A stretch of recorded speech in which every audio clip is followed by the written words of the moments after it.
താഴത്തെ സ്ട്രിപ്പ്, അതായത് charging strip ഇത് ഡിസ്പ്ലേയിലാണ് വരുന്നത്, അതുകൊണ്ടാണ് നമ്മൾ താഴത്തെ റിംഗർ സെക്ഷൻ ഇളക്കേണ്ടി വന്നത്. നെക്സ്റ്റ് ബാറ്ററി, പോക്കോ M3 ബാറ്ററി. ഇതുപോലെ ഒരു സൈഡിൽ ഒരു ചെറിയൊരു കവർ വന്നിട്ടുണ്ട്, അത് പിടിച്ച് വലിച്ചാൽ മതി. പോക്കോ അതുപോലെ തന്നെ ഓപ്പോ ഇതെല്ലാം അങ്ങനെയാണ്. പക്ഷേ സാംസങ് മാത്രം ഇതുവരെ ഇങ്ങനത്തെ ഒരു സ്റ്റിക്കർ തരുന്നില്ല, അതെന്താണെന്ന് അറിയാൻ വയ്യ. അത് ഇളക്കാനാണ് വലിയ പാട്, സാംസങ്ങിൻ്റെ ബാറ്ററി ഇളക്കാനായിട്ട്.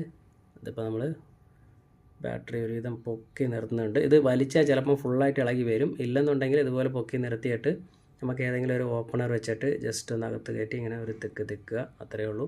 സിമ്പിളായിട്ട് തന്നെ ഇളകി വരും. അടുത്തെന്ന് പറഞ്ഞാൽ ഈ കവർ, ഈ ബാറ്ററിയുടെ അടിയിലുള്ള ഈ കവർ അങ്ങനെ വെക്കുന്നെങ്കിൽ നല്ലതാണ്. പക്ഷേ ഈ കവർ ഇളക്കിയിട്ട് ബാറ്ററി ആ ഒരു ബ്ലാക്ക് കളർ ഗം സ്റ്റിക്കറിൻ്റെ അകത്ത് ഒട്ടിക്കരുത് വെച്ചാൽ പിന്നീട് രണ്ടാമത് ഇളക്കാൻ നേരത്ത് വലിയ പാടാണ്. അപ്പോൾ ഞാൻ ഡിസ്പ്ലേയുടെ സ്ട്രിപ്പ് റിമൂവ് ചെയ്യുന്നുണ്ട്. ഇനി നമുക്ക് ഡിസ്പ്ലേ ഇളക്കി മാറ്റണം. ഡിസ്പ്ലേ ഒരുവിധം